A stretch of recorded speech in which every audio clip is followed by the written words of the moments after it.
கர்த்தருடைய பரிசுத்த நாமத்துக்கு மகிமை உண்டாவதாக. Glory be to God's holy name. இங்கே 2 கொரிந்தியர் 8 அதிகாரம் முதல் 2 வசனங்களை நாம் வாசிக்க கேட்கலாம். Let us happen to read 2 Corinthians chapter 8 முதல் 2 வசனங்கள். 8 and verses 1 and 2.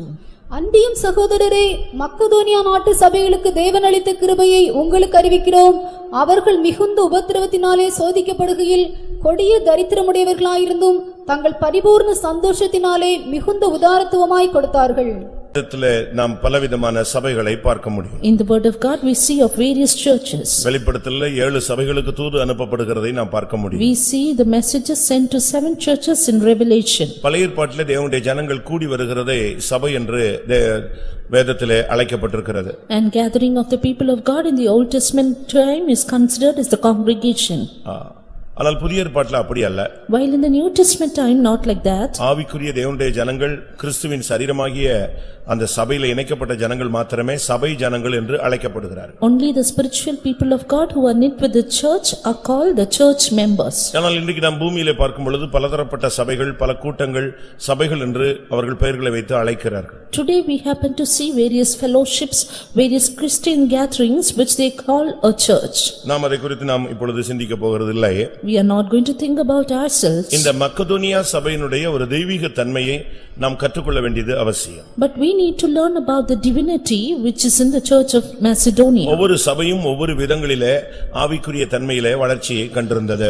Every church had its own spiritual growth. ஆனால் இங்கே நாம் பார்க்கும் பொழுது இந்த சபையினுடைய தன்மை மிகவும் விலையேறப்பெற்றது. While about this church its attribute is something precious. ஒரு சபை என்று சொல்லும் பொழுது அதில் ஊழியன் உண்டு, அதில் ஒரு விசுவாசிகள் கூட்டங்கள் உண்டு. When we call about a church you have a group of servants of God and believers. அந்த சபையில் இருந்த ஊழியர்கள் எப்படி இருந்தார்கள்? How were the servants of God in that church? அந்த சபையில் உள்ள விசுவாசிகள் எப்படி இருந்தார்கள்? And how were the believers of that church? அவருடைய வாழ்க்கை தரம் எப்படி இருந்தது? How was the standard of their life? அவருடைய ஆவிக்குரிய தரம் எப்படி இருந்தது? And how was the spiritual maturity or standard? ஆரம்ப காலங்களிலே சபையினுடைய நிலவரத்தை நாம் பார்க்கும் பொழுது When we look at the state of the church in the early days, சர்ச்சில் ஒரு ஆளை கர்த்தர் சேர்த்தால்னா ஒரு தெய்வீகத்தன்மை வந்த பிறகுதான் அவங்கள சபையிலே கர்த்தர் சேர்த்தார். The Lord added people to the church only after they attain a divine state.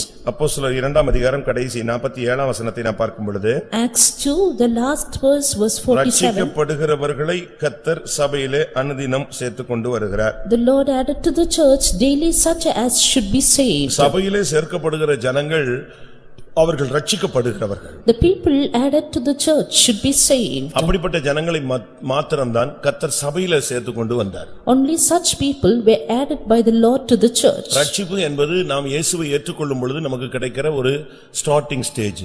Salvation is a starting stage we receive when we accept God. ஆனால் இந்த ரட்சிப்பில் பல அனுபவங்கள் உண்டு. கடைசியாக ஒரு ரட்சிப்பு இருக்கிறது. While there are various steps for the salvation and a final salvation too. அதை குறித்து வேதத்திலே நாம் பார்க்கும் பொழுது கடைசி ரட்சிப்பாகிய ஆத்தும ரட்சிப்பு. About that we read in the word of God the last salvation which is the salvation of our soul. கர்த்தருடைய பரிசுத்த நாமத்துக்கு மகிமை உண்டாவதாக. Glory be to the holy name of God. அப்ப நாம் சபையிலே சேர்க்கப்படும் பொழுது ரட்சிக்கப்படுகிறவர்களாக, ரட்சிக்கப்பட்டவர்களாக, ரட்சிப்புக்கு ஏதுவான ஒரு வாழ்க்கை உள்ளவர்களாக நாம் செயல்பட வேண்டியது அவசியம். Therefore when we are added to the church we need to act as the ones who are saved with the experiences of salvation in us. எபிரேயர் 12 அதிகாரம் 23 வசனத்திலே இந்த சபையை குறித்து இன்னொரு வார்த்தை சொல்லப்பட்டிருக்கிறது. In Hebrews chapter 12 and verse 23 another word is quoted about the church. அங்க என்ன சொல்லப்பட்டிருக்கிறது? What is it said there? பரலோகத்தில் பேர் எழுதியிருக்கிற முதற் பேரானவர்களின் சர்வ சங்கமாகிய சபை. It is written here the general assembly and the church of the firstborn which are written in heaven. சபை என்று சொல்லும் பொழுது பரலோகத்துல போய் சேர்க்கிற ஜனங்களுடைய நிலவரம் என்னன்னு சொல்லி இருக்குன்னா முதற்பேரானவர்களின் சர்வ சங்கமாகிய சபை. About the church, about the people who are to be gathered in heaven, it is written church of the firstborn which are written in heaven. ஒரு சர்ச்சுக்குள்ள ஒருத்தர் வர்றாருன்னா அவர் ரட்சிக்கப்பட்டவனா இருக்கணும்.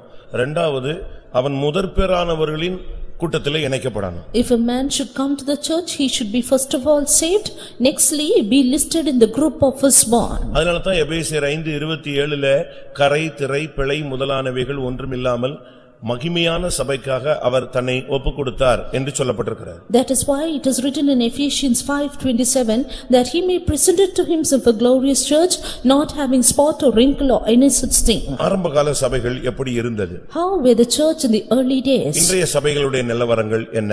While the state of the church in the present day. அப்போஸ்தலர் 9ஆம் அதிகாரம் 31ஆம் வசனத்தை பார்க்கும் பொழுது, When we happen to read Acts 19 and 31, அப்போஸ்தலர் 9:31, Acts 9:31.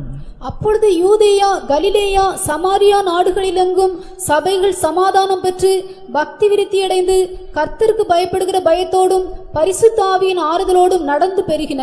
சபைகள் எப்படி அந்த நாட்களிலே வேகமாக பெருக ஆரம்பித்தது என்று ஒரு ரகசியம் சொல்லப்பட்டிருக்கிறது. A secret is mentioned about the multiplying of the church in those days. ஒரு சர்ச்சுனா அங்க 4 தன்மைகள் இருக்கணும். There should be 4 attributes in a church. அது ஒரு பெரிய பணக்காரன் இருக்கணும், ஒரு ஏழை இருக்கணும், ஒரு ஊழியக்காரன் இருக்கணும், அப்படி அல்ல. Not with the difference a poor, rich and servant of God. சபைகள்ல முதலாவது சமாதானம் இருக்கணும். But first of all, there should be peace prevailing in the church. அப்பதான் அந்த சர்ச் growth ஆகுதுன்னு அர்த்தம். Only then the church is growing. அங்க கிடந்த சண்டையும் குழப்பங்களும் வாக்குவாதங்களும் முறுமுறுப்புகளும் சர்ச்சுக்குள்ள இருந்துச்சுன்னு சொன்னா அந்த சபைகள் பெருகாது. அது ஒரு ஸ்டாக்னட் தேங்கி போன நிலவரத்துல கிடக்கும். If there are divisions and quarrel and arguments in the church will remain in a stagnant state. தண்ணீர் ஓடுனா அது நதி, தேங்கினால் அதுக்கு பெயர் சாக்கடை. The water runs, then it is a river. If it stagnates, then it is அது நாற்றம் எடுக்க ஆரம்பிக்கும்.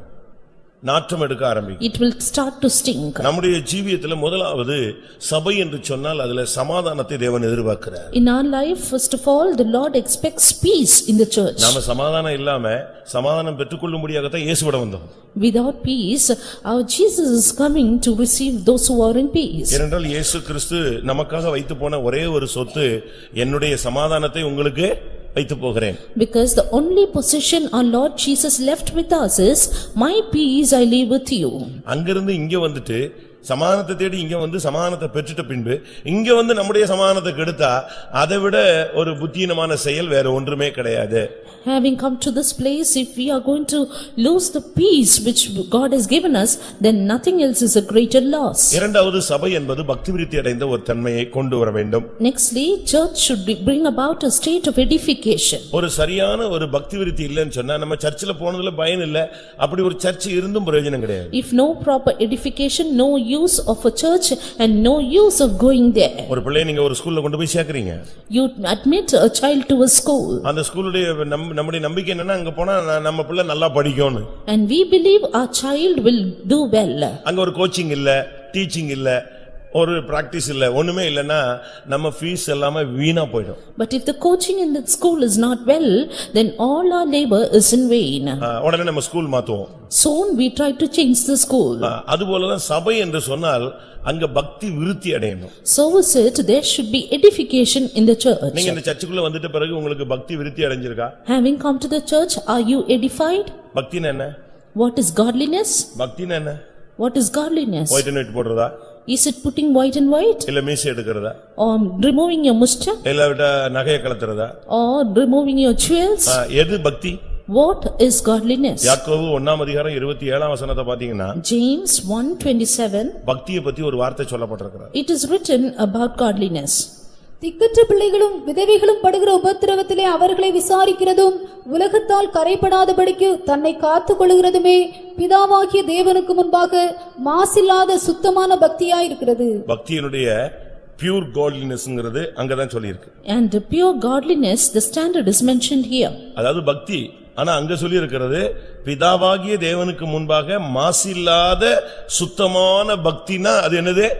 உலகத்தால் கரைபடாதபடி தன்னை காத்துக் கொள்ளுகிறதும் ஏழைகள் படுகிற உபத்திரவத்தில் அவர்களுக்கு உதவி செய்வதுமே பக்தி. It is said about a pure religion and undefiled before God and Father is to visit the fatherless and widows in their affliction. மற்றவைகள் அனைத்தும் பக்தியினுடைய வேஷங்கள், இல்லாவிட்டா பக்தியினுடைய decoration. All the rest are forms of godliness or decorations of godliness. நம்முடைய பக்தி எப்படி இருக்கு? But how is ours? இந்த பக்தி, இந்த சுத்தமான பக்தி ஒரு சர்ச்சில் வந்துட்ட பிறகு இன்னும் டெவலப் ஆகணும், விருத்தி அடையணும். This pure godliness should be developed in us by coming into the church. எப்படி பக்தி டெவலப் ஆகும்? How can godliness be நீங்க developed? பாருங்க, ஒருத்தன் பக்தி முத்தி போச்சுன்னா ரோட்ல உருள்றான், இல்லாவிட்டா குதிக்கிறான், இல்லாவிட்டா செயின் போட்டுக்கறான், கொக்கி போட்டுக்கறான். இந்துக்கள் எல்லாம் நீங்க அப்படி பார்க்கலாம். Today you can see among the Hindus, the peak of their godliness, they even roll down on the floor and do various things for their God. நம்முடைய பக்தி எப்படி விருத்தி அடைகிறது? But how will our godliness Bible edify? சொல்லுகிற விருத்திங்கிறது அன்போ பக்தி விருத்தியை உண்டாக்கும். The edification in the Bible is love edifies. அன்பு இல்லட்டா அந்த இடத்துல நீங்க உங்களுடைய பக்தி டெவலப் ஆகாது. No love, then godliness cannot be developed. அன்பு இல்லன்னா ஒருவன் தேவனை அறியான். If a man has no love, he knows not God. நம்முடைய அன்பு எப்படிப்பட்டது? But how is our love? 1 கொரிந்தியர் 8:1ல இந்த வார்த்தை சொல்லப்பட்டிருக்கிறது. 1 Corinthians 8:1 says about this word. அன்போ பக்தி விருத்தியை உண்டாக்கும். Yes, love edifies. அப்ப சர்ச்சுக்குள்ள வந்துட்ட பிறகு நாம் தேவன் மேலும் மற்றவர்கள் மேலும் நமக்கு ஒரு உண்மையான தெய்வீக அன்பு தேவை. Therefore, after coming to the church, we need a true, a genuine divine love towards God and others. பழைய ஏற்பாட்டில 10 கட்டளை. 10 commandments in the Old Testament. அது புதிய ஏற்பாட்டில 2 கட்டளையாக சுருக்கி கொடுக்கப்படுகிறது. ராஜரீக பிரமாணம் என்று அழைக்கப்படுகிறது. Classified as 2 in the New Testament, which is called as the royal law. பழைய ஏற்பாட்டில நீங்க பாத்தீங்கன்னா அதை செய்யாதிருப்பாயாக, இதை செய்யாதிருப்பாயாக, அப்படி ஒரு 10 லிஸ்ட் நமக்கு தெரியும். In the Old Testament, we know about the 10 commandments, which is listed as don't do this and that. ஆனா அது அப்படியே சுருக்கி ரெண்டா சொல்றாரு புதிய ஏற்பாட்டில. But that is mentioned as 2 being summarized in the New Testament. முழு இருதயத்தோடு, முழு ஆத்துமாவோடு, முழு மனதோடு, முழு சிந்தையோடும் உன் தேவனாகிய கர்த்தரிடத்தில் அன்பு கூறுவாயாக. இரண்டாவது, உன்னை நேசிக்கிறது போல நீ பிறனை நேசிப்பாயாக. Thou shalt love the Lord thy God with all thy heart and with all thy mind and soul. And second is, thou shalt love thy neighbor as thyself. ஒரு RC ஸ்கூல்ல மேல மோட்டோ எழுதி போட்டிருந்தாங்க. There was a motto written in an RC school. பரனை நேசி, பிறனை நேசி.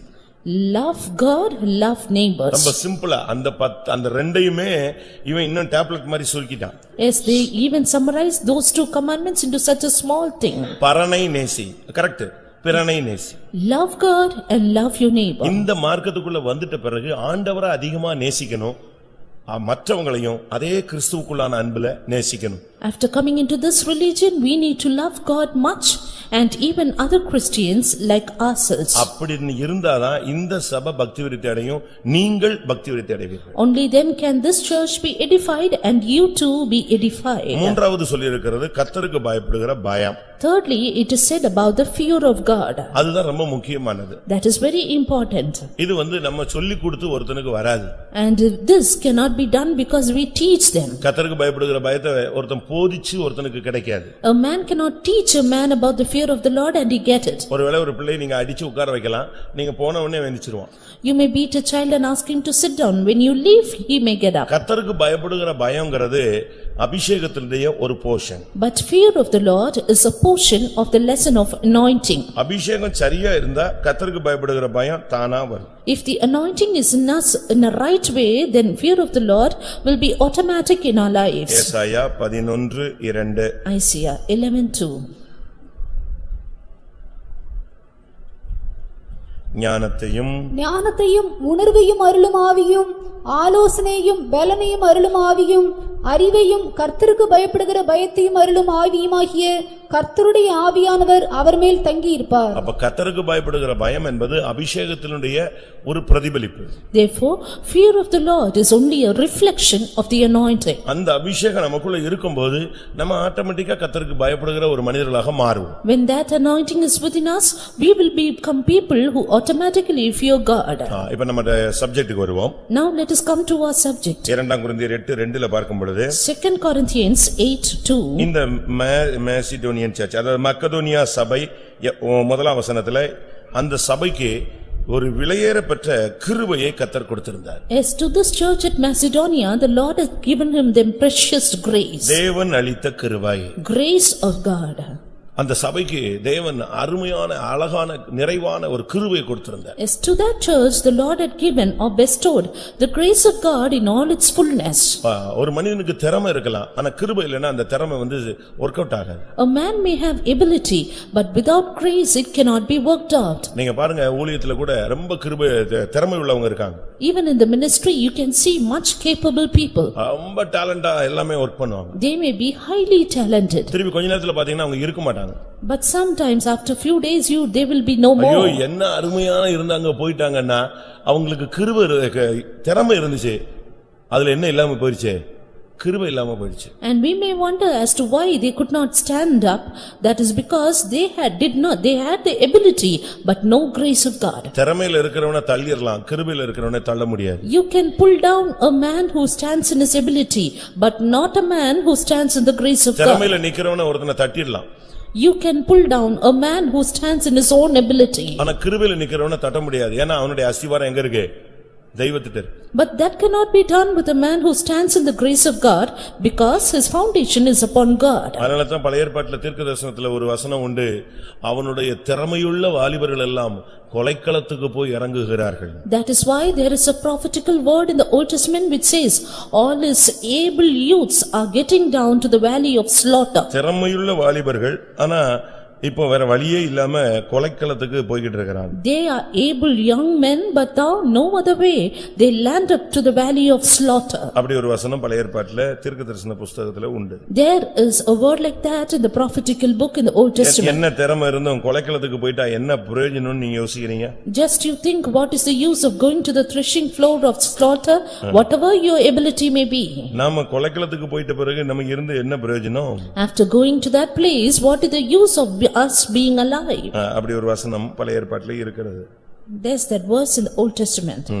அப்படி அந்த தேவனுடைய பிள்ளைகள் கொலைக்களத்துக்கு போனா அவனுடைய திறமை அவனுக்கு உதவி செய்யலங்கிறதை நம்ம விளங்கிக் கொள்ளலாம். A child of God, if he goes to that slaughter land, then his ability cannot help him. இன்னைக்கு अनेகர் அப்படி போய் கொண்டிருக்கிறார்கள். Today many people are going like that. அதனால தான் கிருபையில நிலைநிறுங்கள் என்று சொல்கிறோம். That is why we say abide in the grace of God. இங்கே நாம் பார்க்கும் பொழுது அந்த சபைக்கு அளிக்கப்பட்ட கிருபை விலையேற பெற்றது. Here we see about the grace that is bestowed upon the church, it is precious. அந்த கிருபை எப்படிப்பட்டது? What kind of grace is it? நமக்கு எல்லாருக்குமே கொஞ்சம் கொஞ்சம் கிருபை இருக்கு. All of us have little kind of grace. ஆனா இந்த கிருபையை வச்சு நம்ம ஒரு சிலர் எல்லாம் பாத்தீங்கன்னா இந்த வண்டியில டீசல் போடுவாங்க, இல்லன்னா பெட்ரோல் போடுவாங்க, 50 ரூபாய்க்கு போடுவாங்க, 30 ரூபாய்க்கு போடுவாங்க, 15 ரூபாய்க்கு போடுவாங்க. அது என்ன செய்யும்? அது அந்த லிமிட்டுக்கு போயிட்டு திருப்பி நின்னுக்கும், திருப்பி எங்கேயாவது தள்ளிக்கிட்டே வருவான் ரோட்ல, பாத்துக்கிட்டு இருக்கலாம். You can see some people fueling their motorbike or their four-wheeler only to a little extent, and finally they will have to walk all the way after it gets finished. இப்படிதான் இன்னைக்கு अनेகர் இந்த கூட்டத்துக்கு வர்றது, கொஞ்சம் ஜெபிக்கிறது, ஒரு அபிஷேகம்ங்கிறது, நல்ல அபிஷேகம் கிடைச்சின்னு போய்டுவோம். அது ஒரு வீட்டுக்கு போய் சேர்றதுக்குள்ள எவனாவது குறுக்க வண்டியில வந்துருவான், அவனை பிடிச்சி ஏசி அந்த கிருபை ரோட்லயே போய்டும். That is how you see some people getting filled in the anointing only a little way in the church, and when they go back to home, on the way they drop the grace of God, scolding at some other ones who come crossing their way. எலும்பி போகும்போது யாராவது உன் கையை மீச்சிட்டானாலே அந்த கிருபை டப்புன்னு டென்ஷன்ல பட்டுன்னு போய்டும். Or somebody holds in your hand while getting up from the church, you get angry, you lose the grace of God. அப்ப நம்ம இத வச்சு என்ன பண்ண முடியும்? Then what can we do with this? அதனால தான் வேதம் சொல்லுகிறது உங்களுக்கு அளிக்கப்பட்ட கிருபை விசேஷித்த கிருபையா இருக்கணும். That is why the word of God says special grace be granted upon you. 2 கொரிந்தியர் 9ஆம் அதிகாரம் 14ஆம் வசனம். 2 Corinthians 9 and verse 14. உங்களுக்காக வேண்டுதல் செய்து தேவன் உங்களுக்கு அளித்த மிகவும் விசேஷித்த கிருபை நிமித்தம் உங்கள் மேல் வாஞ்சையாயிருக்கிறார்கள். என்ன கிருபை அது? What grace is that? விசேஷித்த கிருபை. Exceeding grace of God. மிகவும் விசேஷித்த கிருபை. Exceedingly exclusive grace of God. இந்த மிகவும் விசேஷித்த கிருபையை வச்சு தான் இந்த சர்ச் நிக்க முடியும். It is with this exceeding grace of God the church can stand. கிருபையை ஒரு அளவு வச்சுக்கிட்டு நம்ம ஒண்ணுமே பண்ண முடியாது. With a little measure of God's grace we cannot do anything. அதனால தான் நீங்க ஒவ்வொரு நாளும் கிருபையை வாங்குங்கன்னு சொல்றோம். That is why we tell you to get the grace of God every day. உனக்கு 4 to 5 ஜெபத்துல நீங்க எங்கயாவது ஒரு இடத்துல முழங்கால்ல இருந்தீங்க அப்படினு சொன்னா உங்களுக்கு கிருபை கிடைக்கும். If you are on your knees in prayer in 4 to 5 a.m.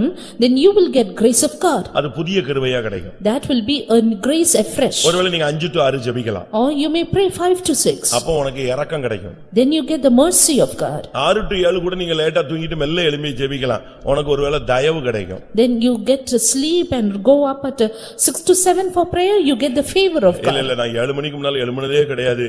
ஆனா 7 to 8 ஜெபிக்கிறேன் அப்படினா உனக்கு ஒரு கார் கிடைக்கும், ஒரு வீடு கிடைக்கும், ஒரு மனைவி கிடைப்பா, 2 பிள்ளைகள் கிடைக்கும், இதெல்லாம் கிடைக்கும். ஆனா கிருபை கிடைக்கணும்னா டைம் இதுதான். காலைதோறும் கர்த்தருடைய கிருபைகள் புதிதா இருக்கு. அந்த டைம் அதுதான். அதுக்கு பிறகு நீ ஜெபிச்சா கிடைக்காதுன்னு இல்ல, கிடைக்கும். கிருபை கிடைக்காது, மத்த எல்லாமே கிடைக்கும். Yes, you may get the grace, you will get the grace of God early in the morning, says the word of God. After that you may not get the grace of God, but every other favor of God and his blessings. ஏனென்றால் மன்னா பொழியறத வெயில் ஏறதுக்கு முன்னால என்ன செய்யணும்? பொறுக்கி எடுத்துறணும். Because you will have to gather the manna even before the sun rises. இல்லன்னா அது என்ன செய்யும்? உருக ஆரம்பிக்கும். Or else then it will start to melt. அதுக்கு பிறகு கிடைக்காது. And then you would not get it. ஆனா நீ என்ன செய்யலாம்? ஏற்கனவே பொறுக்கி வச்சிருக்காங்க இல்லையா, அவங்க கிட்ட வேணா போய் ஷேர் பண்ணிக்கலாம். அதே மாதிரி தான் மனைவி ஜெபத்துல புருஷன் நிக்கிறான், புருஷன் ஜெபத்துல மனைவி நிக்கிறா. இதுதான் உண்மை.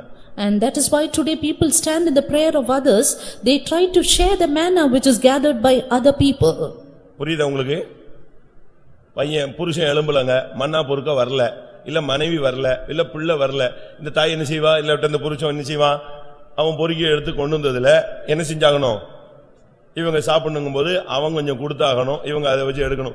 இப்படி யாரோ ஒரு ஆள் எழும்பி ஸ்தோத்திரம் பண்றதுல அநேகருக்கு டீசல் போட்ட கேஸ் மாதிரி வண்டி ஓடுது. When the child or the husband or the wife doesn't come for the prayer and the other one who has the grace of God shares it with the other one, our vehicle runs. சரி, புருஷனும் மனைவி எழும்பல, அந்த வீட்டுல 4 மணி ஜெபமே நடக்கல, செத்து போன மாதிரி கிடக்குது.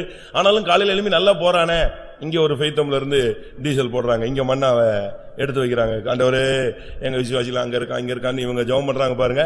இதுல இருந்து ஒரு ஷேர்ல வண்டி காலையில தெம்பா ஓடும். And you can see many people, they are in a dead state without their prayer at all, but their vehicle runs smooth because of the prayer in the faith home. நான் சொல்றது உண்மைன்னு சொல்றேங்க, ஒத்துக்கிறவங்க கையை வைத்து அல்லேலூயா சொல்லுங்க. அப்ப பாதி பேர் நீங்க எழும்பலன்னு அர்த்தம். பாதி பேர் எழும்பி என்ன செய்யல? கிருபைய வாங்கல, யாரோட எதையாவது வாங்கிட்டு பாக்கெட்ல போட்டு நம்ம மேனேஜ் பண்றோம் life. Half of you are trying to manage our lives by the grace of God which is bestowed upon others. ஆனா கொரிந்தியர் சபைக்கு ஆரம்ப காலங்களிலே மிகவும் விசேஷித்த ஒரு கிருபை அவர்களுக்கு கிடைத்தது. But exceeding grace of God was showered upon the church at Corinth. ஆனா எஸ்றா 9:8ல சொல்லி இருக்கிறது, எங்களுக்கு கொஞ்ச நேரம் தான் கிருபை கிடைச்சதுன்னு சொல்றாங்க பழைய ஏற்பாட்டு ஜனங்கள். But in Ezra 9:8 the Old Testament people says we get the grace of God only for a little time. வாசிங்க எஸ்றா 9:8. இப்பொழுதும் எங்கள் தேவனாகிய கர்த்தர் எங்களிலே தப்பின சிலரை மீதியாக வைக்கவும் தம்முடைய பரிசுத்த ஸ்தலத்தில் எங்களுக்கு ஒரு குச்சை கொடுக்கவும், இப்படியே எங்கள் தேவன் எங்கள் கண்களை பிரகாசிப்பித்து எங்கள் அடிமைத்தனத்திலே எங்களுக்கு கொஞ்சம் உயிர் கொடுக்கவும் அவராலே கொஞ்ச நேரமாவது கிருபை கிடைத்தது. அவராலே என்ன கிடைச்சது? எவ்வளவு நேரம் கிடைச்சது? எவ்வளவு நேரம்? கொஞ்ச நேரம் கிருபை கிடைச்சது. அதை வச்சு எப்படியோ கிருபையில வந்துகிட்டு இருக்காங்க. They somehow try to run in the grace of God by receiving a little space grace from God. இதை நாம் விளங்கிக் கொள்ளணும். இந்த நாட்கள்ல கொஞ்ச நேர கிருபையை வச்சுலாம் நிக்க முடியாது. புதிய ஏற்பாட்டுல ஒரு செகண்ட் கிடைச்சா போதும், உன்னைய கொன்றுவான், இல்லாட்ட தூக்கி எறிஞ்சிருவான். But you have to understand well, in the New Testament time we cannot run with a little space grace because the devil will try to attack us in a little amount of time. ஏதாவது ஒரு chance கிடைச்சா போதும், உன்னைய அவன் தள்ளிடுவான். He waits for some little chance to put you down. அதனாலதான் நமக்கு கொஞ்ச நேர கிருபையை வச்சுலாம் ஒண்ணுமே பண்ண முடியாது. மிகவும் விசேஷித்த கிருபை நமக்கு தேவைப்படுகிறது. Therefore with little space grace we cannot do anything. We need the exceeding grace of God. இந்த கிருபைங்கிறது ஒரு gift. This grace is a gift. அந்த கிஃப்ட் நம்ம எல்லாரும் கையில வச்சிருக்கணும். All of us need to have this gift. அப்படிதான் வசனம் சொல்லுகிறது. That is how the word of God says. எபேசியர் 3:7 Ephesians 3:7. தேவனுடைய பலத்த சத்துவத்தால் எனக்கு அளிக்கப்பட்ட வரமாகிய அவருடைய கிருபை Gift of the grace of God. ஒரு தேவனுடைய பிள்ளைக்கு இந்த கிருபை ஒரு வரம் போல இருந்தாதான் அவன் அருமையாய் முன்னேறி போக முடியும். Only if a child of God have this grace of God as a gift, he can move smoothly in his run. இந்த சபை ஒரு அருமையான சபை. This church is a precious church. இந்த மக்கதோனியா சபை ஒரு விசேஷித்த கிருபை பெற்ற ஒரு சபை. Church at Macedonia had received a special grace. ஒரு தேவனுடைய பிள்ளை என்று சொல்லுகிறவன் மக்கதோனியா சபையை போல மாறி இருக்க வேண்டும். A child of God should have changed himself like the churches of Macedonia. அந்த சபை எப்பொழுதுமே ஒரு கிருபையில நிறைந்த ஒரு சபை. And that was a church ever filled with the grace of God. இந்த மக்கதோனியால இருக்கிற ஜனங்களுடைய அந்த கிருபைக்கு காரணம் என்ன? And what was the reason of the grace of God upon this church at Macedonia? அப்போஸ்தலர் 16 Acts Chapter 16. அந்த சபையினுடைய தன்மையே வித்தியாசமானது. The attribute or the structure of the church itself is அதுக்கு different. காரணம் என்ன? Reason for that? அவங்களுடைய ஜெபம். Their prayer. 13ஆம் வசனம். Verse 13. ஓய்வு நாளில் நாங்கள் பட்டணத்துக்கு வெளியே போய் ஆற்றின் அருகே வழக்கமாய் ஜெபம் பண்ணுகிற இடத்தில் உட்கார்ந்து அங்கே கூடி வந்த ஸ்திரீகளுக்கு உபதேசித்தோம். இது மேசிடோனியா சர்ச்சை பத்தி உள்ள ஒரு அனுபவம். அங்கதான் லீதியாள் சந்திக்கப்படுகிறாள். This is an experience of church at Macedonia and Lydia is being visited here. 12ஆம் வசனத்துல மக்கதோனியா தேசத்து நாடுகளில் ஒன்றுக்கு தலைமையான ரோமர் என்று சொல்லப்பட்டிருக்கிறது. And verse 12 it is said about the Philippi which is the chief part of the city of Macedonia. அந்த ஜனங்கள் வழக்கமா ஜெபிச்சிட்டே இருப்பாங்க. And these people they are wont of praying. அந்த டைம் வந்துட்டா அவங்க வழக்கமா போய் அந்த ஆத்து அருகே உட்கார்ந்து ஜெபிக்க ஆரம்பிச்சிடுவாங்க. The time comes then they have the usual habit of prayer by the riverside. அப்படி ஒரு பழக்கம் அவங்களுக்கு இருந்துச்சு. They had such a practice. அங்க உள்ள ஊழியக்காரங்க அப்படி ஒரு பிராக்டீஸ கொடுத்திருந்தாங்க. And the servants of God have given them such a practice. நமக்கு ஒரு ஜெபம் தேவை. We need a prayer. ஒரு சபைன்னு சொன்னா ஜெபம் கரெக்ட்டா இருந்தா அந்த சபை நல்லா இருக்கும். In a church if the prayer is correct then it will go well. அவங்க வரல இவங்க வரல அத பத்திலாம் நீ யோசிக்கவே கூடாது. You should never consider about the coming and going of others. அந்த டயத்துக்கு நீ போய்டணும். You should go in that time. Shadrach வரல மேஷாக் வரல ஆபேத்நேகோ வரலன்னு சொல்லிட்டு தானியேல் சரி நீங்க எல்லாம் வரலையா நான் இன்னைக்கு ஜெபிக்கல அப்படினு சொல்லல. தான் முன்பு செய்து வந்தபடியே அவன் வழக்கத்தின்படி எங்க போய்டுவான்? எருசலேமுக்கு நேராக பலகணிகளை திறக்க வச்சு முழங்கால் போட்டுருவான். Daniel did not refrain his prayer looking at the coming of Shadrach, Meshach and Abednego, but he as he was wont to he went to Jerusalem to pray. ஆண்டவர் என்ன சொல்றாரு? And what did God say? நான் ஒருவனாய் ஆலயம் மிதித்தேன். I pressed the threshing by one. யாரு வரல நான் ஒரே ஆலயம் நின்னே அந்த ஆலயம் மிதித்து நான் ரசத்தை எடுத்தேன்னு சொல்றேன். As one man I trampled over the threshing floor and pressed the wine. யாரை அனுப்புவேன்னு கேள்வி கேட்கும்போது பரலோகத்துல கோடி கோடி தூதர்கள் இருந்தாங்க, ஒருத்தரும் பதில் சொல்லல. சொன்ன ஒரே ஆள் இயேசு மட்டும்தான். When the question was asked, whom shall I send?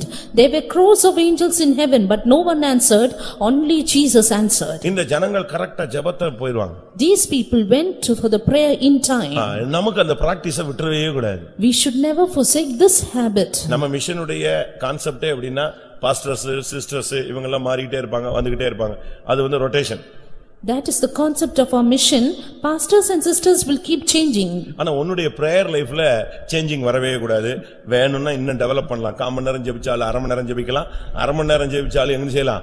1 மணி நேரம் ஜெபிக்கலாம். 1 மணி நேரம் முழங்கால் நின்னால் 2 மணி நேரம் நிக்கலாம்.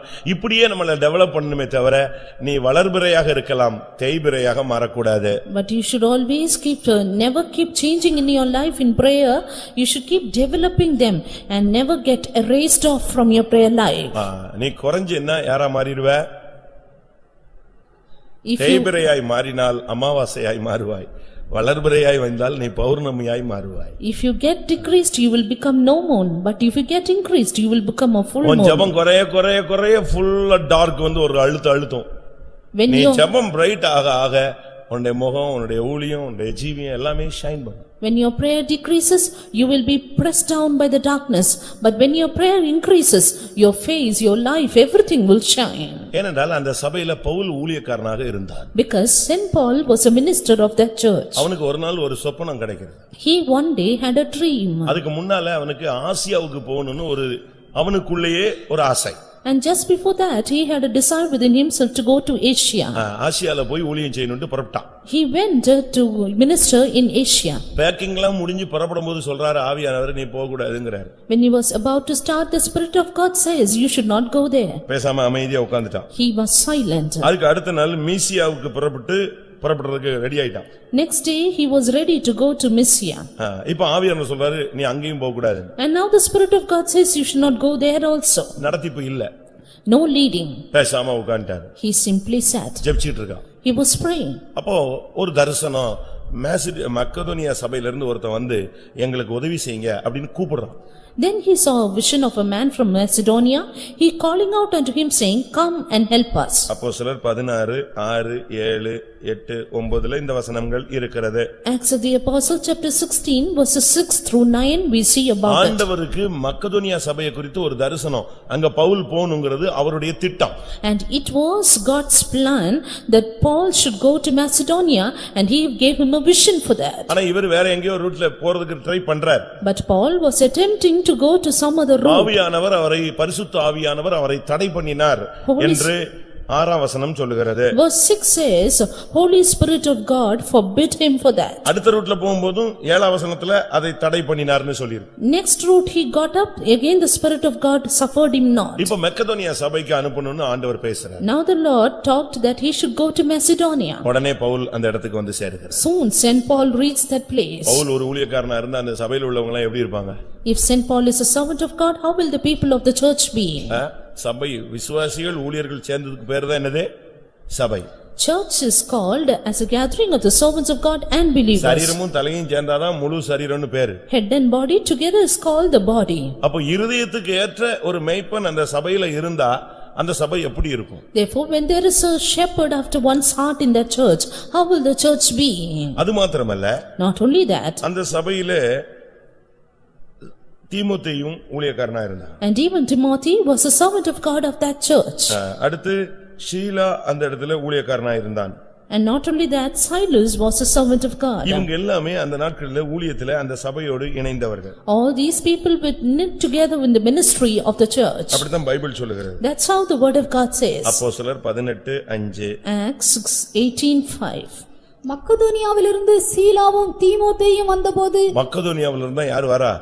சீலாவும் தீமோத்தேயும் வராங்க. ஏன்னா அவங்க அந்த இடத்துல ஊழியம் செய்தாங்க. Silas and Timotheus were come from Macedonia because they ministered there. அப்படிதான் வேதம் சொல்லுகிறது. That is how the word of God says. அப்ப நாம இந்த நாட்களிலே அந்த சபையில உள்ள ஊழியக்காரங்களுடைய நிலவரத்தை புரிந்து கொள்ள முடிகிறது. Therefore in these days also we are able to understand the state of the servants of God in the church. அப்போஸ்தலர் 19ஆம் அதிகாரம் 21 22லயும் தீமோத்தேயும் எரஸ்தும் அந்த இடத்துல ஊழியம் செய்தார்கள். 21 and 22 of Acts chapter 19 says, Timotheus and Erastus did the ministry there. தீமோத்தேயும் எல்லாம் நல்ல ஊழியம் செய்றாங்க, வாலிபன். Timotheus was a young man who did the ministry well. பவுல்லாம் ஜீவனை அப்படியே கொடுக்கிற ஒரு ஊழியக்காரன். And Paul was a servant of God who laid down his life. அவங்க தான் இந்த ஜெபங்கள் எல்லாம் ட்ரெய்னிங் கொடுத்தாங்க. And it is these ones who trained them for the prayer. ஒரு சபைன்னு சொன்னா ஊழியர்கள் சரியா இருக்கணும். If a church, the servants of God should be proper. வேர் பரிசுத்தமா இருந்தால் கிளைகளும் பரிசுத்தமா இருக்கும். If the root is holy, then the branches also. தீமோத்தேயும் எல்லாம் ஊழியனா ஜீவனை உயிரை கூடனா கொடுத்துருவான் அப்படியே. And Timotheus, if he asks to lay down his life, he will do it என்னுடைய immediately. உத்தம குமாரனாகிய தீமோத்தேயுன்னு சொல்றான். And he says, my faithful son Timotheus. என் மனசு போன்ற ஒரு ஆள் அவன்தான் சொல்றான். And he says, he is a man who is like my mind. Pavul அந்த அளவு அவனை குறித்து சாட்சி சொல்றான். Saint Paul gave such a great testimony regarding him. அதே மாதிரி சீலா சாதாரண ஆள் கிடையாது. And like that, Silas also not an ordinary man. சீலான்னு சொன்னா ஏதாவது பொண்ணுன்னு நினைச்சிட கூடாது நீங்க. It is not a girl. ஒரு சிலர் அப்படிதான் நினைச்சுக்கிறாங்க, அப்படிதான் பேர் வச்சிருக்காங்களாம். Something like that. சீலான உடனே பவுல் கூட சேர்ந்து சுத்தின ஒரு பொண்ணு இல்லனா மனைவி நினைச்சிட்டு அப்படிதான் என் மகளுக்கு பேர் வச்சேன்னு ஒரு அம்மா வந்துச்சு. நான் சொன்னேன், ஐயோ அது இங்கிலீஷ்ல பார்க்காம விட்டுட்டு போட்டுருக்கு, அது பையன். Something that it is a female name, therefore they give that name to the girl child. இந்த ஷீபா ஷீலா இதெல்லாம் பையங்க. அது நம்ம ஆளுங்க எல்லாம் ஷீபா ஷீலா எல்லாம் பொண்ணுன்னு வச்சிருக்காங்க. அப்படிதானே? கரெக்ட் தானே? மேபி போசத்தினுடைய கூட இருந்த ஆள் பேர் என்ன? என்னது? ஷீபா தான். The man with Mephibosheth is called Ziba. Correct தானா? நம்ம ஆளுங்க எல்லாம் சரி ஆசையில என்னத்தையா வச்சுட்டு போறான், விட்டுருங்க. ஆனா பைபிள் சொல்லுது இந்த சைலஸ் இவங்க எல்லாம் பயங்கர வைராக்கியமான ஆள். The word of God says about this man Silas that he is a devout person. சரியான பவர்ஃபுல்லான ஆள். A man who was extremely powerful. தீமோத்தேயு வந்துட்டானாலே பவுலுடைய பிரசங்கம் சூடாயிடும். Soon after Timotheus comes, this Paul's sermon would be hot. பவுலுக்கு ஆவியில வைராக்கியம் வந்துரும். Paul would be envied in the spirit. மறுபடியும் அந்த வசனம் வாசிங்க. அப்போஸ்தலர் 18:5. Acts 18:5. மக்கெதோனியாவிலிருந்து சீலாவும் தீமோத்தேயும் வந்தபோது பவுல் ஆவியில் வைராக்கியம் கொண்டு இவங்க ரெண்டு பேரும் வந்தாங்க. யாருக்கு சூடு ஆயிடுச்சு? வலது கை கொடுத்த மாதிரி ஆயிடுச்சு. இவன் ஆவியில வைராக்கியமா இயேசுதான் கிறிஸ்துன்னு பிரசங்கம் பண்ண ஆரம்பிச்சிட்டான். The coming in of both these people became a right hand for Paul and he started preaching with zeal. நாம நின்னா நம்ம சபைக்கு வந்தாலே ஒரு அபிஷேகம் வரணும், ஒரு தூது வரணும், ஒரு அக்கினி இறங்கணும். Soon after we come to the church, there should be a sermon, there should be a fire coming upon the church. அடுத்ததாக Nextly, அந்த ஜனங்களுடைய இருதயம் அழகா ஓபன் ஆயிடும். About the heart of the people, it was opened easily. நான் பிரசங்கம் பண்ணுவேன், ஒரு சிலருடைய இருதயம் திறக்கவே திறக்காது. இருதயம் தான் நல்ல நிலம்னு சொல்லி இருக்கு. நான் பாட்டுக்கு விதைக்க அது பாறை மாதிரி இருந்துச்சுன்னா என்ன பிரயோஜனம்? Heart of the people of God is considered as a ground, and when we sow the seed which is the word of God, if it is hard like a rock, what is the use of it? இல்ல இருதயம் ஒரு முள்ளு செடி மாதிரி இருந்தா அது என்ன பிரயோஜனம்? Or if the heart is like a thorny bush, what is the use? இல்ல இருதயம் ரோடு மாதிரி வச்சிருந்தா என்ன பிரயோஜனம்? Or if the heart is like a road, what is the use of it? நிலம் நல்ல இருதயத்தை காண்பிக்கிறது. And the ground shows a good heart. அப்போஸ்தலர் நடபடிகளை நான் பார்க்கும் பொழுது 16 14 பார்க்கும்போது when we see in Acts 16:14, அந்த பெண்ணுடைய இருதயத்தை கர்த்தர் திறந்து அருளினார். we see the Lord opened the heart of that woman. இருதயம் திறக்கிற விசுவாசிகள் தேவை. Yes, we need the believers who open their heart. இருதயம் திறந்த விசுவாசிகளுக்குள்ள தான் நம்ம சத்தியத்தை கொடுத்தா பூஸ்ட் ஆவாங்க. Only in the heart of those people of God who open their heart, the word of God can be boosted. அந்த விதைக்கிற வசனம் அப்படியே 100% பலன் கொடுக்கும். The seed that is sowed will give 100% fruit. சில பிள்ளைகளை பாருங்க அடின்னு அடிச்சாலும் படிக்காது, படிப்பு ஏறாது. Look at some children, you beat them how much ever, studies will not get into their brain. ஒரு சிலர் என்ன படிச்சாலும் ஜஸ்ட் பாஸ் தான் எடுப்பாங்க. And some people, how much ever they study, only just pass. ஆனா சில பிள்ளைங்க இருக்காங்க, But there are some people, அப்படியே டீச் பண்ணும்போது அப்படியே உட்கார்ந்திருப்பாங்க. some students who just listen even as they teach. அந்த கிராஸ்பிங் பவர் கூட அவனுக்கு. And their grasping power is very high. அப்படியே போட்டா போதும் அதை அப்படியே புரிஞ்சுக்குவான். திருப்பி கேட்டீங்கன்னா திரும்ப அப்படியே டிட்டோவா சொல்லுவான். They just put a word, they will grasp it immediately and put it back for us. அந்த அளவு ஒரு கிருபை சில பிள்ளைகளுக்கு இருக்கு. As some students have such a kind of grace. நம்முடைய சத்தியத்தை கேட்கிற நமக்கு அப்படி ஒரு இருதயம் திறந்த தன்மை இருந்தாதான் நம்ம விதைக்கிற வசனம் அவங்களுக்குள்ள அப்படியே பலன் கொடுக்கும். And for the people of God who listen to the word of God, if they have this kind of attitude, the grace or the word of God that is sown in their heart will bring forth much fruit. இந்த சர்ச்சில் உள்ளவங்களுக்கு helping tendency கூட. For the people in this church, they had an extremely great helping tendency. ரோமர் 15ஆம் அதிகாரம் Romans 15. அங்க என்ன சொல்லப்பட்டிருக்கிறது? What is it said there? 26ஆம் வசனம். Verse 26.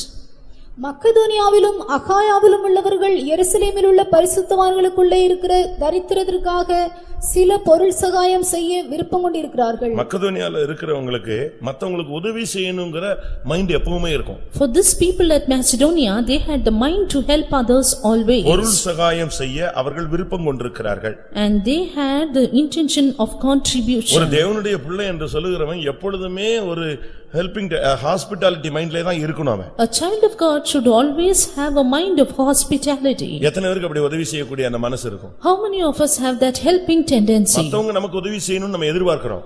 We should not help others to help us. ஆனா நாம எத்தனை பேருக்கு உதவி செய்றோம்? But how many of us are helping others? Bible என்ன சொல்லுது? What is the word of God நீ saying? எப்படி என்ன விதைக்கிறையோ அதை தான் என்ன செய்ய முடியும்? நீ அறுக்க முடியும். That which you sow, that you reap. நீங்க உதவி செஞ்சீங்கன்னா உங்களுக்கு உதவி கிடைக்கும். If you help others, you will receive help. நீ ஒருத்தனை தூக்கி விட்டேன்னா கர்த்தர் ஒரு ஆளை வச்சு உன்னைய தூக்கி விடுவார். If you are lifting up one, then God will lift you up other day. நீ உனக்கு ஒருத்தனுக்கு பண உதவி கொடுத்தீனா உன்னுடைய பண தேவைகளுக்கு இன்னொரு கர்த்தர் கொண்டு வந்து நிறுத்துவார். If you render another financial help, God will send another person to help you in time. நமக்கு எத்தனை பேருக்கு அந்த மைண்ட் இருக்கு? How many of us have that mind? கொடுக்கிற மைண்ட் எத்தனை பேருக்கு? The mind of giving to others. ஏழைகளை எப்பொழுதுமே உன் மைண்ட்ல வச்சிருக்கணும். Yes, you should have the poor always in your mind. நீங்க என்ன நினைக்கிறீங்க? நம்ம தசமபாகம் கொடுத்துட்டோம். தசமபாகம் வந்து நான் இப்ப பிரசங்கம் பண்ணிட்டு வரேன் எல்லா இடத்துலயும். தசமபாகம் உன்னுடைய கடமை. Tithes is your duty. உதவி என்பது உன்னுடைய கடன். எது முக்கியம்? Tithes is your duty, and what is important? திரும்பவும் சொல்றேன். Again, தசமபாகம் என்பது ஒரு விசுவாசி கொடுக்க வேண்டிய கடமை. tithes is the duty of a believer. ஆனா உதவி செய்வது என்பது அவன் கொடுக்க வேண்டிய ஒரு கடன். While help is a duty or a debt that he has to give. எது முக்கியம் இப்போ? What is important? சம்பளம் வாங்கினவனே எங்க ஓடுறீங்க? Soon after you receive the salary, where do you run? ஓடவே வேண்டாம், அவன் ஆபீஸ் வாசல்ல வந்து நின்றுவான், கடன் கொடுங்க. The debtors, they come and stand at the step of the office to give the money. இல்லனா ஓன்ட்ட இருந்து ஏடிஎம் கார்டை வாங்கிட்டு போய்டுவான். Or else he comes and snatches it from you. அவன் எடுத்துட்டு காசு எடுத்துட்டு மிச்சத்தை கொடுத்துட்டு போவான். He takes it and gives you the remaining. அப்ப நமக்கு இது ஒரு கடன். Therefore it is a debt for us. ரோமர் 15:27 அடுத்த வசனம். Romans 15:27. இப்படி செய்வது நல்லதென்று எண்ணினார்கள். இப்படி செய்கிறதற்கு அவர்கள் கடனாளிகளாகவும் இருக்கிறார்கள். And it is said here, it hath pleased him verily, and they are debtors they are. அதனால நல்லா கவனிச்சுக்கங்க, நீங்க அது ஒரு கடன், உதவி செய்வது ஒரு கடன். அந்த கடன் அடைச்சாதான் உனக்கு பரலோக ராஜ்யம். Therefore listen well, helping others is a debt to you. Only if you finish this debt, you can go to heaven. அதுக்காக ரோட்ல கிடக்கிறவனுக்கு போய் உதவி செய்யறது இல்ல. உங்க வீட்ல ஒரு அம்மா கிடக்குதே, அந்த அம்மாக்கு ஃபர்ஸ்ட் உதவி செய். Therefore doesn't mean you have to help the others in the road. First help those people who come to your house. ஒரு சிலர் ஃபைத்தம்ல வந்தா எச்சி பிளேட்லாம் கழுவுவாங்க, வீட்டுக்கு போனா ஒண்ணுமே செய்ய மாட்டான், அப்படி நிமிர்ந்தே போய்கிட்டே இருப்பான். அதுவும் தப்பு. Some people wash the vessels in the faith home. When they go to home, they don't do anything. Even that's wrong. அதாவது இவன் என்ன நினைக்கிறான்னா, இங்க கழுவுனா பரலோகத்துக்கு போயிடலான்னு. அங்க கழுவலன்னா நீ எங்கே நேர நரகத்துக்குள்ள போய்கிட்டு இருப்ப. They think when you wash it here, you can go straight to heaven. But you have to notice this, that you don't do it at your home, you go straight to hell. பக்கத்து வீட்டுக்காரங்களை ரொம்ப நேசிப்பாங்க, பக்கத்து வீட்டுல உள்ளவங்களை ரொம்ப மரியாதை கொடுப்பாங்க, எல்லாருக்கும் help, ஓடி ஓடி போய் வேலை செய்வான். வீட்டுல இருந்து அம்மா ஒரு தண்ணி எடுத்து கொடுடான்னு கேட்பாங்க, ஒரு டம்ளர் தண்ணி, அவ்வளவுதான் இவனுக்கு அப்படியே சீறிடுவான். அப்ப இது நீ மற்றவனை ப்ளீஸ் பண்றதுக்கு தான் எதையோ செய்யற, கடமையை நீ செய்யலன்னு. They love their neighbors so much, but they do nothing in their family. Therefore they do this all to please others and not their duty. உதவி செய்யுங்கள். Do help. மக்கதோனியா சர்ச்சினுடைய ஸ்பெஷாலிட்டியே என்னன்னா, இல்லனாலும் உதவி செஞ்சிருவான். The speciality of the church at Macedonia is, even if they don't have, they will help. 2 கொரிந்தியர் 8:2 மறுபடி வாங்க. 2 Corinthians 8:2. Verse 2. அவர்கள் மிகுந்த உபத்திரவத்தினாலே சோதிக்கப்படுகையில் கொடிய தரித்திரமுடையவர்களாயிருந்தும் தங்கள் பரிபூர்ண சந்தோஷத்தினாலே மிகுந்த உதாரத்துவமாய் கொடுத்தார்கள். மிகுந்த உபத்திரவம், கொடிய தரித்திரம். As their affliction is great and they have deep poverty. எப்படி இருக்கும் நீங்க யோசிச்சு பாருங்களேன். Just think about this. ஒரு 10,000 ரூபாய் இருக்கு, 1000 ரூபாய் காணிக்கை கொடுக்கிறது ஒரு பெரிய பிரச்சனையே இல்ல. And giving 1,000 from 10,000 is not a problem. இல்ல லட்சக்கணக்கில் இருக்கு, அதுல இருந்து ஒரு போர்ஷனை காணிக்கை கொடுக்கிறோம், அது easy. You have lakhs and giving a portion of an offering is not, that is easy. ஆனா பயங்கர உபத்திரவம், இன்னொரு பகுதியில கொடிய தரித்திரம். ஆனாலும் அவங்களுடைய மைண்ட்ல அந்த கொடுக்கணுங்கிற சிந்தை என்ன குறையவே இல்ல.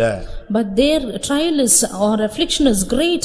Deep poverty they had, but their mind of helping others did not come down at all. ஒரு குருவும் சீடனும் தண்ணில குளிச்சிட்டு இருந்தாங்க. A man, குருவும் சீடர், a master and his disciple, they were bathing in ஒரு water. தேள் தண்ணில கிடந்து தத்தளிச்சிட்டு இருந்துச்சு. And soon a scorpion was just happening for his life. குரு அதை பிடிச்சு வெளியே விட்டார். The master took it out. என்ன பண்ணது? And what did it do? Thanks சொல்லுமா. Will the scorpion say thanks? என்ன செய்யும்? பட்டுன்னு வெட்டிச்சு. It scorned him immediately. அவர் அதை வாங்கிக்கிட்டு வெளியே கொண்டு போய் விட்டுட்டார். And he took it and he went out. திரும்ப குளிச்சிட்டு இருந்தாரு. Again he came to bathe. சீடர் அமைதியாயிட்டான். சரி இவர் தொட்டாரு வாங்கிட்டாருன்னு விட்டான். Disciple was silent, saying, he touched, therefore he got it. கொஞ்ச நேரத்துல பார்த்தா அந்த தேள் அங்க சுத்தி அது ஏதோ ஒரு இதுல திருப்பி இதே தண்ணிக்குள்ள விழுந்துருச்சு. And after some time you see the same scorpion fell into the water again by chance. அதே குருவுக்கு முன்னால தத்தளிச்சிட்டு போகுது. And it was trying for its life before the same master. திரும்பவும் அந்த குரு அதை பிடிச்சு வெளியே விட்டாரு. அது இரண்டாவது ஒரு கொட்டு கொட்டிட்டு போயிடுச்சு. Again the master took it and pulled it out. It gave the second sting to the master. சீடன் கேட்டான். The disciple asked, ஃபர்ஸ்ட் ஏதோ செஞ்சீங்க, அது என்னோ ரொம்ப புனித தன்மையில காப்பாத்தணும்னு நினைச்சு செஞ்சு விட்டீங்க, அது கொட்டிடுச்சு. இப்ப இரண்டாவது செத்தா சென்னா அது உயிரோட இருந்தானே, திருப்பியா அதை பிடிச்சு விட்டு இரண்டாவது கொட்டு வாங்கணுமான்னு கேட்டான். You did it for this with a sacred intention the first time, it stank you, and why should you help it the second time?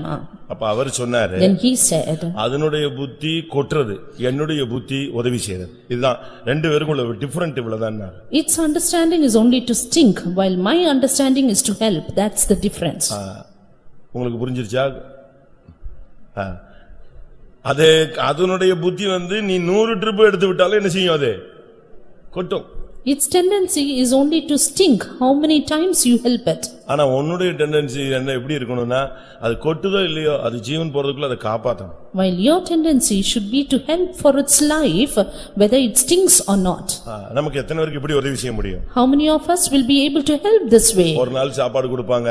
They will give the food அந்த for one வயசான day. அம்மா மறந்து போய் பையன்ட்ட, அப்பா உன் மனைவி சோறே போடலன்னு சொல்லிடுவா. அதுக்கு பிறகு அவன் வந்து சொல்லுவான், என்ன எங்க அம்மாக்கு சோறே கொடுக்கலாம், அதான் இப்பதான் சாப்பிட்டுச்சு. அடுத்த நாள் உண்மையாவே சோறு போட மாட்டான். எதுக்கே போட்டும் பிரச்சனை, போடாட்டாலும் போடலன்னா போடலன்னு போட்டும், போட்டு கெட்ட பேர் வர்றதை விட போடாமல் இருப்பதே நல்லது. The daughter-in-law house, she will feed the old woman, but loss of memory power, she'll say, she did not give me, but again she will not give her. நான் ஒரு பிள்ளைகிட்ட சொன்னேன், நீ சண்டை போட்டுக்கிட்டே இருக்கிற, சமாதானம் ஆயிடு அப்படின்னு சொன்னேன். And I told one girl saying, you're always fighting, you get to be in peace. அவ சொன்னா, சண்டை போட்டு போட்டு திருப்பி திருப்பி இந்த மன்னிப்புங்கிறத விட பேசாம ஒதுங்கி போவது நலம்னு சொன்னா. Then she said, rather than putting in the struggle and getting reconciled, it is better to remain at a distance. அப்படி அல்ல. That's not the thing. Bible என்ன சொல்லுதுன்னு நம்ம கத்துக்கணும். You have to learn what the Bible அவங்களுக்கு says. பெரிய தரித்திரம். They had a deep poverty. ஆனா அவனுடைய பிரேயர் லைஃப், அவனுடைய கிருபை, அவனுடைய இருதயம் திறந்த அனுபவத்துல அந்த தரித்திரத்தை பார்க்க முடியாது. உதவி செய்யறது மட்டும்தான் அவன் மைண்ட்ல தெரிஞ்சது. அதை தான் பிராக்டிஸ் பண்ணிக்கிட்டே இருந்தான். But because of their prayer life, their abundance of grace of God and opened heart, they only sought to help others. அவங்களுக்கு அந்த பிரேயரோ அந்த கிருபையோ அந்த இருதயம் திறந்த அனுபவமோ இல்லைன்னா நம்மள மாதிரி தான் இருப்பாங்க அவங்களும். If they did not have this prayer life and grace of God and opened heart, they would be remaining like us. அந்த கொடிய தரித்திரத்திலும் அவங்க மைண்ட்ல ஒரு மிகுந்த உதாரத்துவம் இருந்தது. But they had a much mind of liberality even amidst their great poverty. அவங்களுக்குள்ள ஒரு மிகுந்த உதாரத்துவம், கொடுக்கணும் எல்லாத்தையுமே கொடுத்துருவோம் அப்படிங்கிற மைண்ட் அவங்களுக்கு இருந்துச்சு. They had the deep thought of liberality, offering much more they can. அப்படிதானே? நீதிமொழிகள் 11:25 பார்த்தா Proverbs 11:25 says, அந்த மிகுந்த உதாரத்துவத்தை பத்தி என்ன சொல்லியிருக்கு? it is said about the abounding liberality. உதார குணமுள்ள ஆத்துமா செழிக்கும். உதாரத்துவம் உள்ள மனுஷன் செழிப்பான் இல்ல, அந்த மனுஷனுடைய ஆத்துமா என்ன செய்யும்? செழிக்கும். It is said, the soul of that man shall flourish. உன்னுடைய ஆத்துமா செழிக்கணும்னா உனக்கு உதார குணம் தேவை. If your soul should flourish, you need the helping tendency. நீங்க இத இன்னையில இருந்து நீங்க பயிற்சி விட்டு பாருங்க, உங்களுடைய ஆத்துமாவுக்குள்ள ஒரு செழிப்பு உண்டாகும். From today you practice this and you will have the flourishing in your soul. அவங்க வந்து கொடுக்கிறதுக்கு யோசிக்கவே மாட்டாங்க. They never thought to give others. அந்த ஏழை விதவை அவள்கிட்ட இருந்து ஒரு துட்டுக்கு சமான 2 காசு. The poor woman had just 2 mites, which is of 1 farthing. நான் சமீபத்துல ஒரு லோக்கல்ல பிரசங்கத்துக்கு போயிருந்தேன். Recently I went for a sermon in a local. N car உள்ள போகும்போது ஒரு பிச்சைக்கார சகோதரி, ஒரு வயசான தாய் உள்ள போகுது. When my car went in, a poor woman who was a beggar, she also went in. சுத்தமா கருப்பாயிருச்சு அந்த Dress. And her dress was totally black. ஏழ்மை, ரொம்ப ஏழை. And very poor she was. நான் உள்ள போகுது என் கார், அதுக்கு முன்னால அது அதுக்குள்ள நுழைஞ்சு போயிடுச்சு. And when I went in, she was just going in before me. நான் என்ன யோசிச்சேன் தெரியுமா? You know what I thought? இன்னைக்கு கூட்டம் நடக்குது, இங்க போய் எங்க பிச்சை ஊழியக்காரங்க எல்லாம் அங்க போயிருப்பாங்க, சரி போட்டுன்னு விட்டுட்டேன். I just allowed her to go, saying, now the meeting is on and the servants of God will be after her. கூட்டத்துல உட்கார்ந்திருக்கு.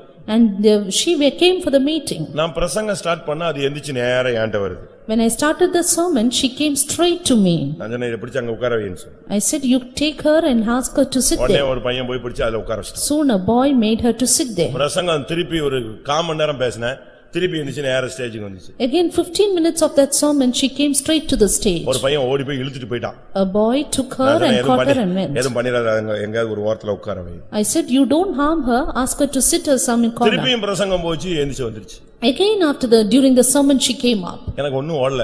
I could not do anything. நான் சொன்னேன், விட்டுரு. I said, you leave her. என்ன பண்ணுதுன்னு பாப்போம். Let us see what she is doing. நேரா வந்துச்சு. She came straight. அது காலையில 7:15 சர்வீஸ், அது time. That was a 7:15 service. 7:45 இருக்கும், இல்லனா 8 மணி இருக்கும். It was 7:45 and I am going to wind up. இந்த காலைக்குள்ள அது பிச்சை எடுத்த காசை கொண்டு வந்து என்கிட்ட டேபிள்ல காணிக்க வச்சிட்டு அது வாட்டுக்கு போக ஆரம்பிச்சிச்சு. You know what she did? She brought her money which she got as alms and kept it on my table and went. காலையில ஒரு அரை மணி நேரத்துக்குள்ள அதுக்கு என்ன ஒரு 10-20 ரூபாய் கிடைச்சிருக்கும், காயின்ஸ் தான். மொத்தத்தையும் கொண்டு வந்து காணிக்கையில டேபிள்ல வச்சிட்டு ஆட்டுக்கு வெளியே எந்திச்சு போயிடுச்சு. எனக்கு அப்பதான் யோசிச்சேன், ஓஹோ, எனக்கு அதுக்கு டவுட் வந்துருச்சு. இது 3 ட்ரிப் மோதுறதுனால ஒருவேளை இயேசுவா இருப்பாரோன்னு ஒரு டவுட் வந்துருச்சு எனக்கு.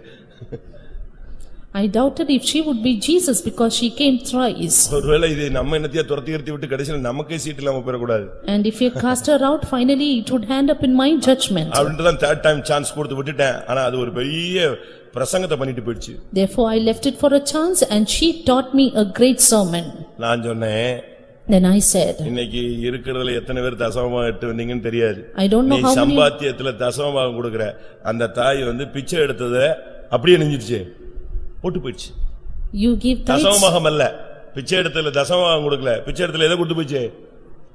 அன்னைக்கு அதுக்கு தான் டிஃபனுக்கு அவ்வளவுதான் காசு, அத அப்படியே தேவசமூகத்துல காணிக்கையில வச்சுட்டு போயிட்டே இருக்கு. இப்போ இங்க உட்கார்ந்து அழகா பேண்ட் ஷர்ட் போட்டு அப்படி நீட்டா கசக்காம இருந்து தசமபாகம் கொடுக்கறாள் முக்கியமா, எது டாப்ல போயிடுச்சுன்னு யோசிச்சு பாருங்க. சொல்லுங்க. And I told the people as to how these people they bring tithes out of their salary, but this poor woman rendered all that she got because of her alms, kept it as an offering, and this is great in the sight of God. அதுக்கு சம்பாதிக்க அந்த வேலை செஞ்சு சாப்பிடுற அளவுல அதுக்கு சரீரத்துல பலனும் இல்ல, அத பராமரிக்க கூடிய பிள்ளைகளோ சந்ததியோ இல்ல. அதுக்கு சம்பாதிக்க முடிஞ்சது ஒரே வழி என்னதுதான்? பிச்சை எடுப்பதுதான். அதுல நம்மால் கூட அதுல தசமபாகம் தான் கொடுப்பான். ஆனா இந்த தாய் அத அப்படியே போட்டு போயிட்டே இருக்கு. And this mother, she had no way of earning, no strength at all, no descendants, but still she put all that she had upon the table and went off. Macedonia சபை இதே மாதிரி சபை. And church at Macedonia was in a similar way. தரதரம் எது செஞ்சாலும் வாய்க்கல, business out, எல்லாமே போயிடுச்சு. ஆனாலும் இருக்கிறதுல எப்படியாவது மிகுந்த உதாரத்துவமா கொடுத்துறணும். ஏன்னா பிசினஸ் செழிக்கோ இல்லையோ, ஆத்மா என்ன செய்யணும்? செழிக்கணும். Deep poverty they were in, their business was in great loss, but still they gave abundantly, because whether their business prospers or not, their soul should flourish. அடுத்ததாக Nextly, 2 கொரிந்தியர் 8:5. 2 Corinthians 8:5. மேலும் நாங்கள் நினைத்தபடி மாத்திரம் கொடாமல் தேவனுடைய சித்தத்தினாலே முன்பு தங்களை தாமே கர்த்தருக்கும் பின்பு எங்களுக்கும் ஒப்பு கொடுத்தார்கள். அந்த சபையினுடைய ஜனங்கள் எப்படி இருந்தாங்க பாருங்க. முதலாவது கர்த்தருக்கும் பின்பு பரிசுத்தவான்களுக்கும் தங்களை ஒப்பு கொடுத்தார்கள். You look as to how the people of the church gave their own selves first to the Lord and then themselves by the will of God. முதலாவது கர்த்தருக்கு தங்களுடைய ஆவி ஆத்துமா சரீரத்தை வாழ்க்கையவே அப்படியே ஒப்பு கொடுத்துட்டாங்க. First they surrendered their spirit, soul and body wholly to the Lord. இரண்டாவது பரிசுத்தவான்கள் கையில அப்படியே தங்களை சரண்டர் பண்ணிட்டாங்க. And then they surrendered themselves to the hand of the servants of God. எப்படி இருக்குன்னு பாருங்க. Look as to how they were. தேவனுக்கும் பரிசுத்தவான்களுக்கும் உங்களை ஒப்பு கொடுக்கும் பொழுதுதான் உங்களுடைய வாழ்க்கையில ஒரு நிறைவு உண்டாகும். You will have a fullness in your life only when you yield yourselves to the Lord and the saints. பழைய ஆரம்பகால சபையில உள்ள ஜனங்கள்லாம் ஜீவனை கொடுக்கிற ஜனங்கள். The people in the early church will lay down their lives. ரோமர் 16 பார்க்கும் பொழுது, when we see in Romans chapter 16 24 வசனத்துல verse 24, அந்த ஜனங்கள் எப்படிப்பட்ட ஜனங்கள், what kind of people they were, 16:4 பார்க்கும் பொழுது verse 4 of 16, அவர்கள் என் பிராணனுக்காக தங்கள் கழுத்தை கொடுத்தவர்கள், அவர்களை பற்றி நான் மாத்திரமல்ல புறஜாதியாரில் உண்டான சபையார் அவர்கள் என் பிராணனுக்காக ஊழியர்களுக்காக எதை கொடுத்தாங்க? எதை கொடுத்தவர்கள்? கழுத்தை.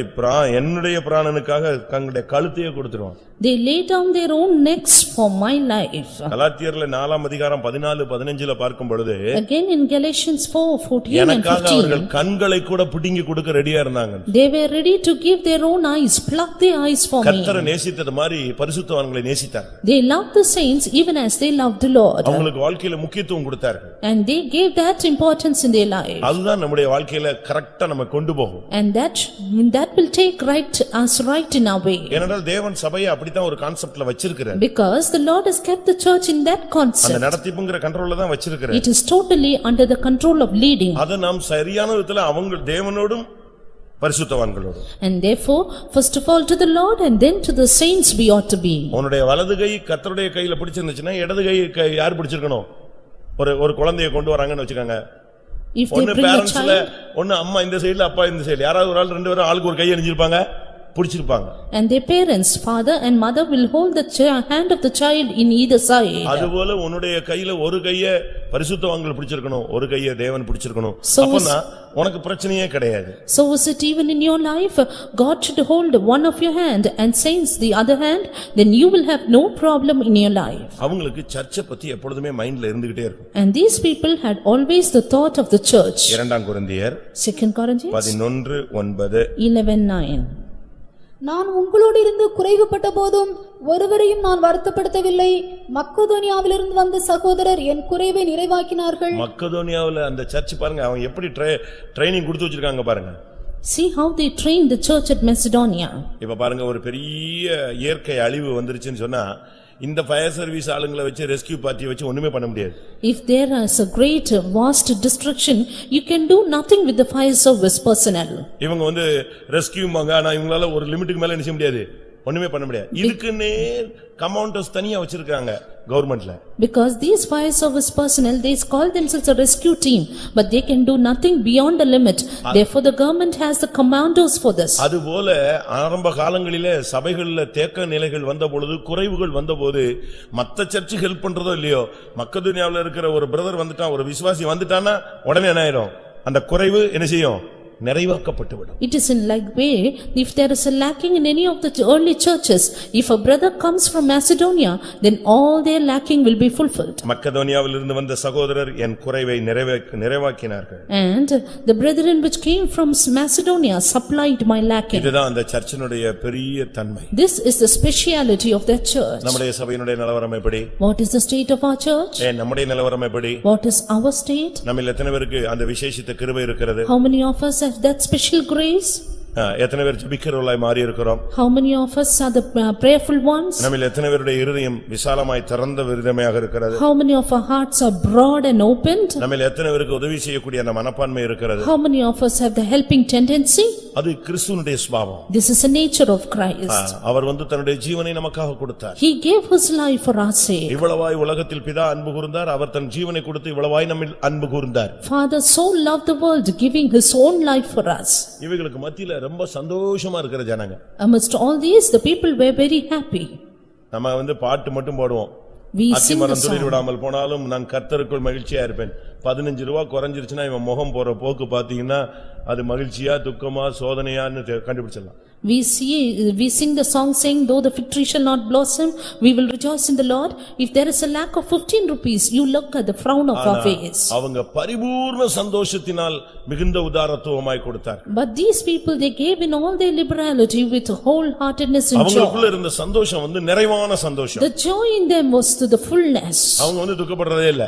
They were never sad. தேவன் அறியாம நடக்காது. Nothing will happen தேவன் to என்னை them. கொண்டு போறாரு. And God is taking தேவன் me. தான் என்னை கைட் பண்றாரு. God is guiding me. இந்த பாதை தேவன் அறியாம எனக்கு வரல. This path is not without the knowledge of அவரிடத்தில் God. அன்பு கூறுவதற்கு சகலமும் நன்மைக்கேதுவாய் நடக்கிறது. All things work together for good to them that love God. அவனை வந்து துக்கப்படுத்தவே முடியாது. Yes, you cannot make them sad at ஏனென்றால் all. அவனுக்கு இருக்கிற சந்தோஷம் சாதாரணதல்ல, பரிபூர்ணமான நிறைவான சந்தோஷம். Because their joy was to the fullness and not ordinary. ஏனென்றால் முழுவதும் கர்த்தருக்கு ஒப்பு கொடுத்தவன். Because they had wholly surrendered themselves to the Lord. அவன் விழுந்தாலும் எழுந்தாலும் அவனுடைய எஜமான் அவனுக்கு உத்தரவாதம் பண்ணுவார். They rise up or fall, their master will be responsible. எல்லாரும் கண்களை மூடுவோம். Let's close our eyes. ஆண்டவருடைய சமூகத்திலே கர்த்தாவே, என்னை மக்கதோனியா சபையில் உள்ள ஒரு விசுவாசியாக, என்னை மக்கதோனியா சபையில் உள்ள ஒரு ஊழியனைப் போல என்னை உருவாக்கும். In the presence of God, Lord, form me and make me as a believer of Macedonia. எத்தனை பேருக்கு அப்படி ஒரு அனுபவம் தேவை? How many of us need that experience? முதலாவது கிருபையை வாங்குங்க. First of all, receive the grace of God. கிருபையை நீங்க நஷ்டப்படுத்திடாதீங்க. Don't lose God's grace. கர்த்தர் கொடுத்த கிருபையை விருதாவாக்கி விடாதீங்க. Don't spend in vain the grace of God. ஆண்டவரே, எனக்கு ஒரு விசேஷித்த கிருபை தார். Lord, give me a special grace.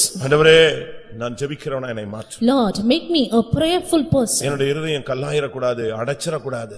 My heart should not be shut or closed. எனக்கு மற்றவங்களுக்கு உதவி செய்யறதுக்கு எனக்கு வாய்ப்புகளும் கிருபையும் சூழ்நிலை எனக்கு தாரும். Give me chances, graces and situations to help others. மற்றவருடைய குறைவை நிறைவாக்கக்கூடிய கிருபை தாரும். Grace to fulfill the lacking of others. நான் என்னை உமக்கும் பரிசுத்தவான்களுக்கும் ஒப்புக் கொடுக்கிறேன். Lord, I yield myself totally to you and to the என்னை saints. சமர்ப்பிக்கிறேன் என்று ஒரு 2 நிமிஷம் கண்களை மூடி முழங்கால் படியிட்டு சொல்ல.